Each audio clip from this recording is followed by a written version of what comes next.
wanti deemee akka oomisha fedhetu haa ta'u waan bichaa hidhamee Adaama Raayin Baaleetti hidhame. Ani takkaa Baalee deemee akka Baaleetti raawwanne takkaa hin dubbanne gizeen gabbaa waan kana mana irra. Seera Itoophiyaa keessatti wanta kana namarratti ta'ee hin beeku. Maaliif narratti hejjee gaafadhee hin beeku. Kan ammoo sheekaa roobee miti qabuudha. Akka waliigalas ta'ee. Still saan ammas jiru kana inni akkaawuntii kiyyarraa maallaqa fayyadamuu hin danda'u. Right? Gizeen mana hidharraa gabba'u nama biraati hin dawwalle mu'aaziif hin dawwalle mu'aaz. Assalaamu alaikum nagaa qabdaa fayyaa biroo anaaf si wallola hin beekaa jennaan garuu mana kiyyaa Adaamaan irraa diigamu jiraate mana hidharraa hin beekoo na laaliin jeen. Nama biraati hin dawwalle koon na laale ati obboleessa kiyyaa mee hamtu walii haa qabannu koon na laale biroo waan biraan aan godhin ijaan koon na laale. Mu'aaz irra jira dhufeen si laaleetiin jira yookaan sanboon si deebisee si dawwaleetiin jira naanaa jiru. Atleast obboleessa akkanaatiin qaba. Ani badii namarratti raawwadhee fi akkan raawwadhe hin qabu. Waan itti amanee fi waan hin barbaadu dubbadhuufin wanti kun hundi narra gahe. Mana hidhaatii gabbee miidiyaa irraan hin bade. Wanni biraa haa hafuuti akka hin gabbahee uummata kiyyatti hin dubbannee hin godhame. Eenyu maal taatee naan jee hin jiru. Namni kiristaanaa yookaan pirotestaantii yookaan waaqeffataadhaa kan dhufee akkas na godhe hin jiru. Tehee wanni sun hundi haga irraan tanaa akkaawuntii saayiboota kiyyarraa hin fayyadamu jiraayin sin jeegan mana irraa beerlee. Mana murtii dhiyaadheetiin wanni teessuun naa himame si galeemi seeraan mana hidharraa illee bee. Maaliin godhe wanni dila kana anee ta'e kun maaliin wanti ana hattu itti jaame sun maal balleessee ta'e. Eenyurraa immoo waa fuudhee. Ana uummata kanaa wajjiniin obboleessa Islaamaa jaamee jiraachuu barbaada.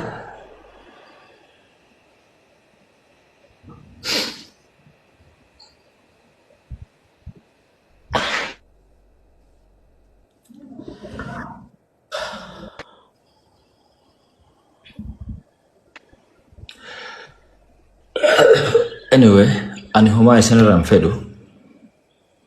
Akka namaatti hagan jiraachuu qabu jiraadheetiin jirase. Aneen diraa kana arsine farshoon duuni haalaan keessa jiruttu anna sakhraan. Jibbee. Nin sadarkaa ilmi namaa kun irra jiruun laale. Murtiin maal ta'e jee namni na gaafate yoo nama lama ta'e agalotoo maqaa isaanii yaamuu barbaadu nama lama. Kana gaafate na iyyaafate. Sababni waan sanii hundi eessarraa akka ka'e ati immoo ni beekta. Sirriitti isin hundi ni beektan maalirraa akka ka'e eessatti maal akkaan godhe ni beektan. Badin kiyya san ture.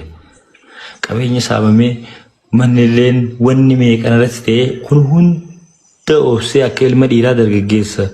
Ani waanin kana waanin Mu'aaz Mahammadii dawwalee yaameef yoo xiqqaa namni an dawwaleef ni irraanfadhe lammaffaa Alex Taayyee asirra jira. Kanuma galgala kana waan barbaade miidiyaa kanarratti aanan jechaa ture.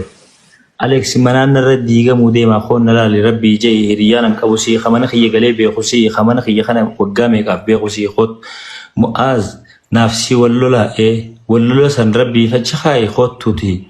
Haalaan keessa jiru laali ganda guutuu mana diiguu jiranii meeshuma sanallee na gargaartu namni anjeen isaanii kanama biraa ittuma dhiisi uume numa dhiisi immoo obboleessa Islaamaa baga deemtee arra yoo xiqqaate tara 3-4 Mu'aaz fi Alex waa'ee kiyya post godhanii jiran akkanatti ani haalliin keessa jiru haala akkanaati. Namni akka kiyyaa arrabsamee fi xiqqeeffamee jiru waan namni amantii biraa kan dhufee takka guyyaa tokkoof na arrabse. Mu'aaz qofni akka dubbatuuf nin dubbadha carraan akkanaa jee koomenti godhee haa dubbatu kijiba jee. Tole murtii kiyya dhageenye waan kana hundaa'u nuti hundinuu ilma namaati nama wanni hin taane hin jiru waan ta'e kanarraa agarreesi barreesi miutuma godhadhuu naa taa'e hadaraa. وعليكم السلام ورحمة الله وبركاته. كم جرتان؟ معاذ نجاح يا بقرفتي ندبتا كنت ما سدران بدارا بدو ندبتا. Kan gaafachuu danda'u seera malee sheekni roobee gadi ba'ee bakka mana murtiitiif abbaa langaa bu'ee maqaballeessiidhaa fi ibsa irratti kennuu hin danda'u warra qaama seeraa bakka bu'ee jecha hin taane isaaf jedhu kun seeraan gaafatamuu qabaa jedhee dubbii gaafan itti garagalchuu na dhiisan. Si galee gaafa hidhaadhaa ba'u dubbii gabaabaa qabxiin ijoo koo maali? Dubbii gabaabaa murtiin akka fedhetti isaa ba'u. Gaafa sanas maalan jedhan murtii ati qulqulluus ta'e yakkas qabaadhu rabbi si haa baasu hojii keetii jireetan biraa deebi'e. Ni dhufee gaafa ba'u adaamaadha an mana isaa bulee hin beekaan. At least guyyaa 3 guyyaa 4 mana isaa bulee hin beeka. Akka inni itti ijaare hin beeka mana isaa. Manni sun jalaa diigame natti bilbileeti aboon of jibbee hin jira. Lafa kanarraa of balleessuun barbaadaa jira. Waanan biyya kana keessaa qabu tokkittiin mana kana turte. Mana kana harmee kootiif waadaa galeetan ijaare. Ibsaa Finfinneedhaa Jibuutii deemutu irra ba'e jedhanii na jalaa diigaa jiru safara guutuu diigaa jiru mana kana erga hin dhabee an abdii biraan qabu. An jireenyuma kanaan fedhu natti dhaayee jira eessa jirtaan an jedhaan Finfinneen jira akkanitti jiraadhu beekta boriitu na bira kottu dhuftee waan jiru ilaaluu qabdaa. Okay ani rakkoo akkasii keessan jira akkan maatii jiraachisu beekta maatiirraa yoon deeme haati koo agabuu bultii dhufu waan an hin dandeenyeef waan jiru na beeksisi garuu ati tasgabbaadha waan jarri jedhan godhi seeraaf bitame sanarra darbanii hawaasa waliin diigu taanaan manni sun sa'aatii sanatti waggaa 2 waggaa 3 dura yoo xiqqaate waggaa 2 dura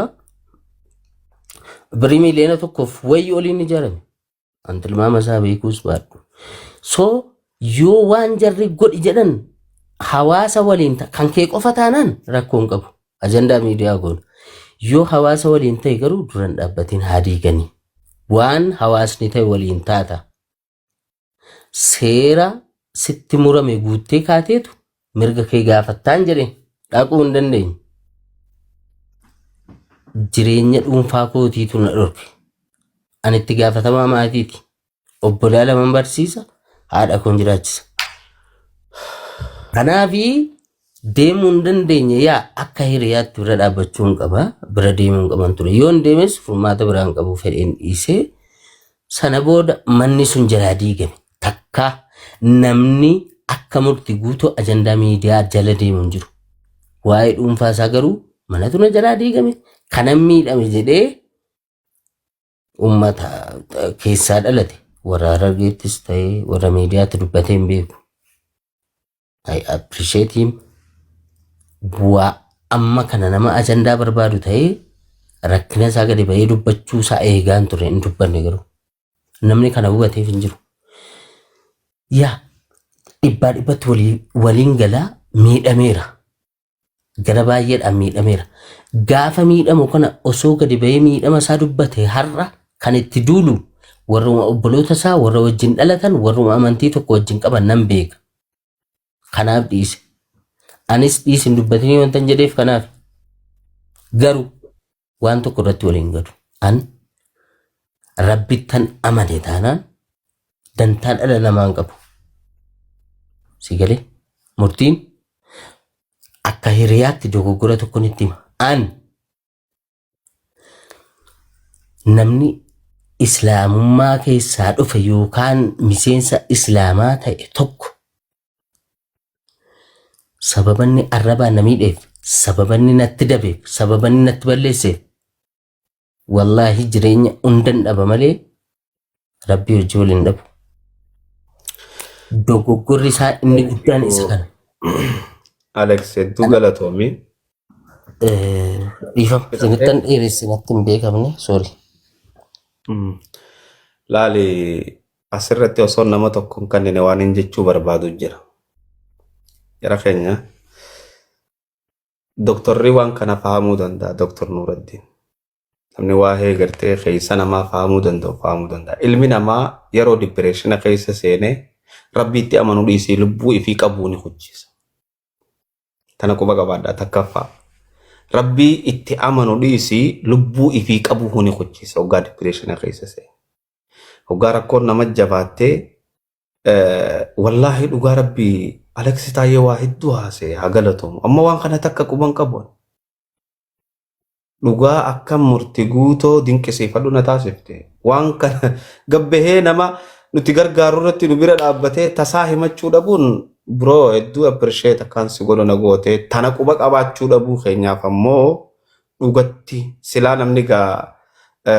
namni gartee maleekaa tahanii waxyiin nu taateen beeynu akkuma reefu Dr. Nuruddin jee waan ta'e taa dabarteef obboleessa keenya nutiitu quban qabne silaa irra guddaan keenya nuti alaboonii if beeyna mana keessa boonii miti akka Oromoo argeettiin isinitti himaa jira alaboontan jaalattanuu jibbitanuu alaboontan isin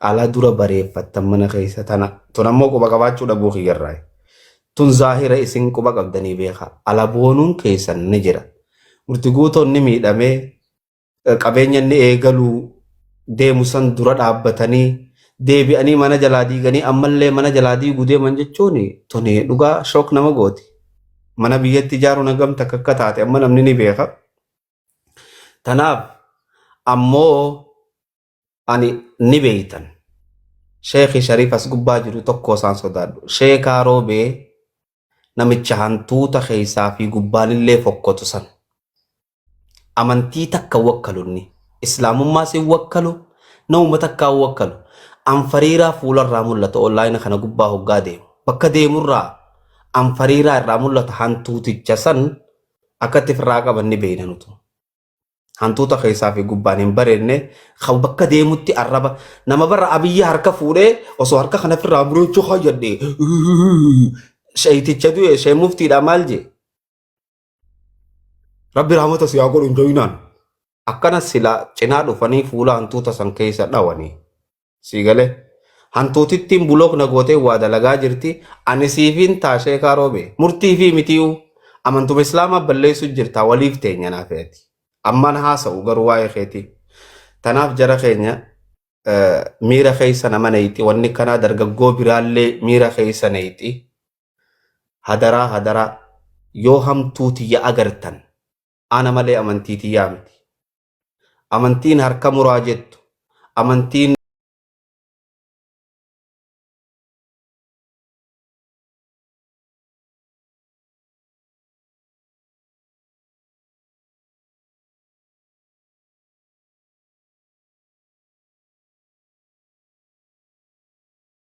batan harabbi guyyaa qaamana shaayidaa nama abdii teenya eenyummataan alaafaaf sooshaal miidiyaa kana gubbatti nutitti dhufee keessaan mana hulaa akkanaattiin galee kiraan isaa maali dippoozitaa fi kiraan 150 walla kaazinovaan jira ana kaazinovaa kadiraba hanqas takka nama gartee nuti gargaarreen as deebi'ee nama keenya akkana godha jechuudha hoggaa nuti obboleeyyanee akka guutuu jeneraalii nama fudhannee waan qabnu kisha keenya keessaa baafnee osoo eessarraa deemaa eessa deemaan beeyne gargaarree namni kun nama keenyaa nu gaafate jennee waa goonuu fi waan godhanillee dubbachuun gaarii miti nama keenyatti as deebi'ee nama keenya kana godhaa jechuudha. Hoggaa miidhaadhaa nama keenya irratti as garagalanii guruppii uummatanii maallaqa gizee ta'an $50 waliif hin qudhine bishaan waliin obaasne nama tokko nama gartee ol guddachuu jiru akkamitti ol ka'ee deemaaf gad qabanii kuffisanii gartee nama kana daameej godhuuf maallaqa waliin buusan. Walaa I feel sorry. Murtii kiyya waan Aleksi jee kana takka irraa waan takka irraan beenu obboleessa kiyya dhiifama guddaa nu wadii dhiifama hanqanumaan jaa. Sheekh Hamza namni waan fedhe waan naan jee haajuu kana jeetiin gabbu aane. Jay wallahi jay. Arra nama tokko ganda biraarraa fuunee Harargeetti yoo hine akkana kanumaan isinit jaa. That's it. Waan fedhan na haajaan waan fedhan jaa. Weaknessii ani ganda biraa miti dadhabina nutu qabaa. Nuti dadhabaadha namaaf reefu jette alaaf ni ifnaa af keessa rakkoodha Is it really, really? Bakka biraarraa fuudhee ganda biraarraa fuudhee curootti yoo hidhan har'a dubbiin akkana.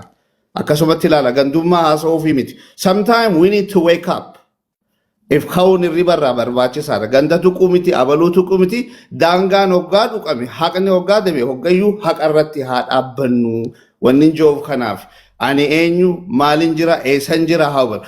Ammas deebi'ee sitti nima Sheikh Hamza asi deebi'ee murtii guutuu ka arrabsu maal kaju ganduma keenya ijoolluma teenya ijoolluma teenya walitti hin kijibnu kaasi kuffisuu barbaadu anuma akkuma reefu jette si wajji dibeeti godhanii deebi'anii Hamzaan kaafira kajaan ijoolluma teenya walitti hin kijibnu si wajji waggaa ta'an akkasi garagalanii ka namiidhuu ka barbaadu ganduma kiyya ganda biraatii miti.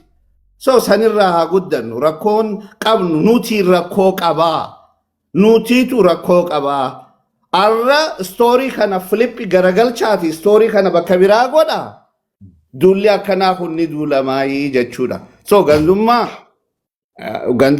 ganda biraatti hoggaate halaali ganda keenyatti haraami bakka biraa hoggaa dhabnu ati farra Oromooti.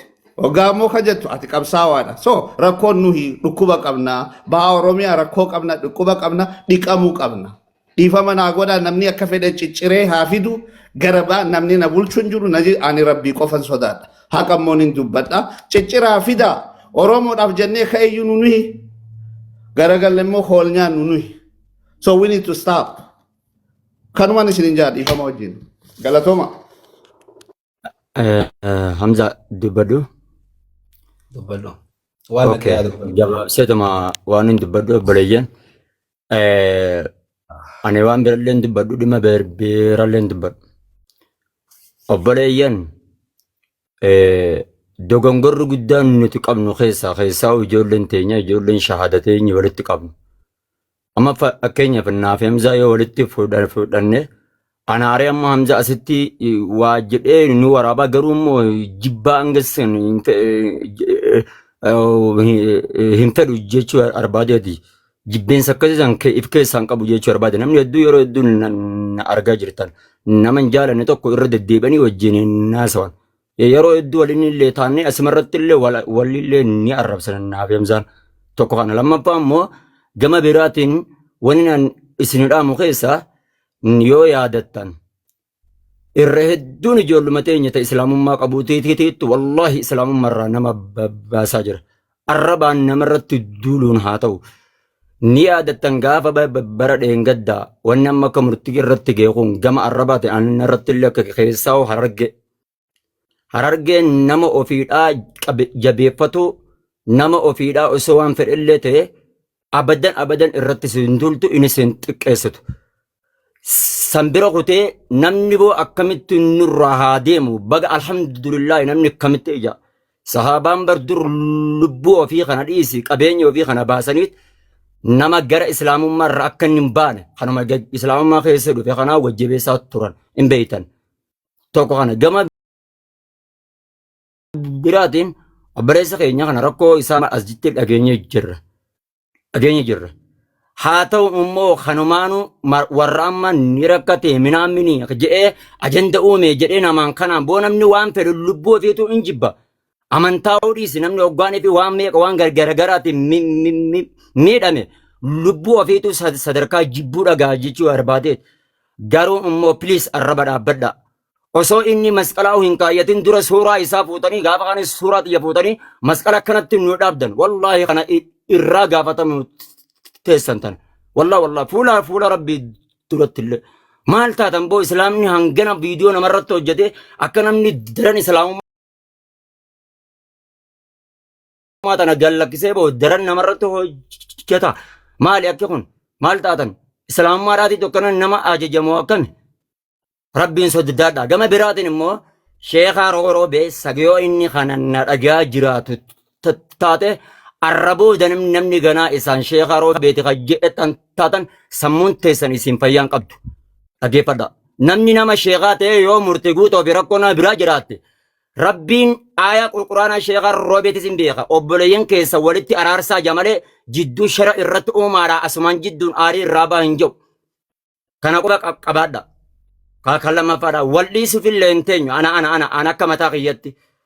gama sheekaa rorroobeetin jechuudha. Amma dubbii gabaabsine obboleessa keenya amma daftanii daba shaadaa qabsiisullee dhiisa.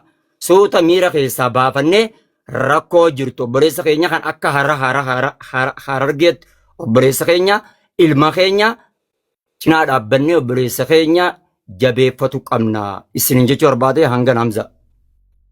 Barakallahu fiikum. Mee dubbadha Jamaal Ali. Carraan kiyyaame assalaamu alaikum. Waalaikum salaam warahmatullahi. Rabbiin haqan waa dubbachiisuu akkamii jirtan hundi keessanuu baga jiraattanii. Jalqaba irratti Aleksi dhugatti guddaa galatoomu waa hedduu haasawee waan namoonni kun hedduu dur quban qabne hedduu haasawee jira.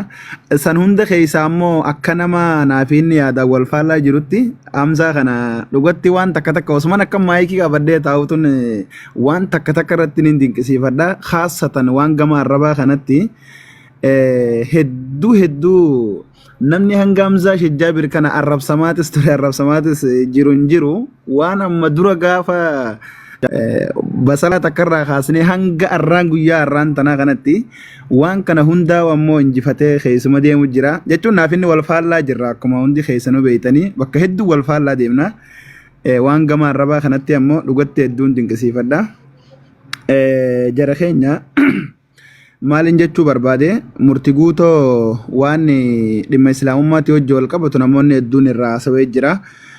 Ta islaamummaadha islaamummaan jarana wanni amantiidha mirga abbaati faman shaa falyu'min waman shaa falyakfur ayanni tahdiidallee haa tahu namni gartee fedhe haa amanu ha fedhe ammoo haa kafaru amantiin ta abbaati amantiin waan irra nama dirqisiisanii miti. Garuu ammoo wanni bakka tanarratti xiyyeeffannaa gajjabeessinee laaluu qabnu murtii guutoo maaliif islaamummaa dhiiseetiin jira ja'a jechuu osoo hin ta'in murtii guutoo yoo islaamummaa dhiise islaamummaarraa waa irra ta'u osoo hin taane yoo kiristaana ta'e kiristaanummaaf waa guuttamu osoo hin taane bakka tanarratti wanni nuti xiyyeeffannee laaluu qabnu mucaa kana maaltu amantii tana akka inni tuqu isa godheedha walumaa galatti hubannaa kitaaba lamaanii waan irraa hubatee jiruutu jiramoo moo rakkina jiru hagartee akka amantii tanatti amantii jechuun jarana sarara diimaa beeka akhira bakka lubbuudha walumaa galatti maaltu jiraadha waan namni kun hundi itti irratti haasa'u jira murtii goota nama islaamummaa keessa dhalatee guddate hundinuun waan hundani beeka jechuun waan irra gartee namni daawaa itti godhuu barbaachisu miti san keessa wanni islaamummaa tana akka gartee tarkaanfii tanaa miti akka hamzaarree kun tana jedhee hanga lubbuun ofiidhaa darbuu takkatti ofirratti nama fudhachiisu maali jecha namaati jarana jechi namaa hedduu hamaadha jechi namaa nabi Muhammadu makanaawu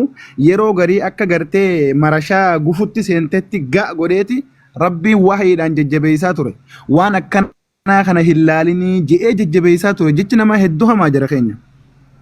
Amma jechoota namaa san keessaa yoo haqiiqaa dubbanne amma barataa waa barsiisu garuu ammoo islaamummaan qaba islaamummaati hedduun jaaladha islaamummaan hedduu jaaladhu tanarra dhaabbadde nama 4,200 jiru kana keessaa namni 4,000 kanama arrabsu ijoollee teenya ta muslimaati jarana waan kana bareechinee walitti himuudha qabna namni 200 kanan ga'u ijoolleen amantii biraa ijoollee teenya ta arrabaan gartee akka waan waraqaa shahadaa nama arrabsuudhaa kannanii fi bakka deemtu hunda nama arrabsitu naafi Hamzaa yoo wal falmine ani fakkeenyaaf waan namni tokko jaalatu dubbaddeef Hamzaan arrabsamuu hin qabu waan Hamzaan waan isaan jaalatan dubbateef ani arrabsamuu hin qabu dubbii isa waan haqaa qofarratti dhaabbate namni haqa qofa dhaggeeffachuu sanii miti yennaan dhiisee deemu wallaahi waan namni kun waan garte ilmi namaa dilee walitti irraan gaafatamu jirana rabbi subhaanahu wa ta'aala walaa taziru waaziratun wizra ukhraa badii nam tokko balleeyse namni biraa irraan gaafatamu garuu ammoo waan sababa kan keetiin namni biraa tarkaanfii irratti fudhate hundi keenyaa irraa gaafatamna beeka anama murtii viidiyoo irratti waraabeetiin jira waan abdiitii wajji wal qabatu wanni amantiidhaa booda kana dhufte waan ta'eef gabaabin numatti jira keenya maalin jechuu barbaade as keessa namoota gurguddaa jira nama yaadaan bilchaata nama akka Dr. Nuraddiin kana fa'aa jira gabaabin numatti maalin jechuu barbaade ijoolleen teenya ta muslimaa khaasatan ijoolleen maqaa garee shahaadaa barreeffattee deemtu ani hunduma namaatu jaranaan muslima taanan namni hundinuu na biratti wal qixa keessattuu ijoolleen maqaa garee shahaadaa barreeffattee deemtu waan arrabaa kana keessaa baha wanni maqaa garee shaadaa kana tuqeef namarraa addeef baasanii akka waan gartee islaamummaan bakka tana malee hin jirretti namoota hedduu ka fudhatu jira. Kanu malee namni biraa gartee deemuun hin qabu yaadota akkanaa kajee waan akkanaa kanaan hoogganamu as jala jira. Tana jara keenya waan akkanaa kana dhaabbadhaa. Islaamummaan nama wallaalas tahee beekas rabbiin biratti ilmi namaa kun hundi walqixa jarana. Wanni ilmi namaa ittiin wal dhabu sodaa rabbiiti. Ana ka waa baradheettanii na yaaddan kana wallaalaa humaa takka alif takkaan jiin ka rabbi sodaatu narra caala. Dhiisaa namni gartee areeda takkaa sheeka ta'e yookaan imaamata uffate noo kanaa miti. Wallaalaa ta'e yoo sodaa rabbii qabaatte beekaa ani aalima jawurra caalta. Kanaaf yoo dandeessa waan gaarii dubbadda, waan gaarii namaa barreessa, na hamilee namatti godha, nama jajjabeessa. Mee aayatuma tokko mati numa qollafutuma qofa isinii qaree ma'anaa isinumaa keessa laalati hamza. Innama sadaqaatu lil fuqaraa'i wal masaakiin wal caamiliina caleeha wal mu'allafati. Mu'allafaan tun eenyu? Eenyu ayni rabbiin subhaanahu wa ta'aalaa mu'allafaa hoggaa jedhu eenyu? Bar nama amantii biraa ka amantii teenya keessa jiruu dhiisi. Nama amantii biraatu rabbiin amala bareedaadhaan yoo rakkina qabaate rakkina sanfurree akka namni kun yaani karuma hundaanuu da'awaalee islaamummaa tana babbareechinee akka nama anan fakkeenyaaf dogongoruu mal naaf hamsaan yeroo hedduu dibeeta waliin goone wal dura dhaabbachuun mal garuu ammoo anaatu dogongore malee hamzaatu dogongore malee islaamummaan hin dogongorre dubbii tiyya gabaabsuudhaaf ammoo irraa xumura murtii guutu. Yoo namni as keessaa namumti humni afurin asirra jiru kun takka humni 3,900 asirra jiru kun yoo kasi arrabsu taate islaamummaas si arrabse osoo hin taane namaatu si arrabse waan kana lubbuu tanteetitti bareechi himiin siin jaa sababaa jecha kanaa laaltee islaamummatti hin bu'in islaamummaa waan taate ni beeyta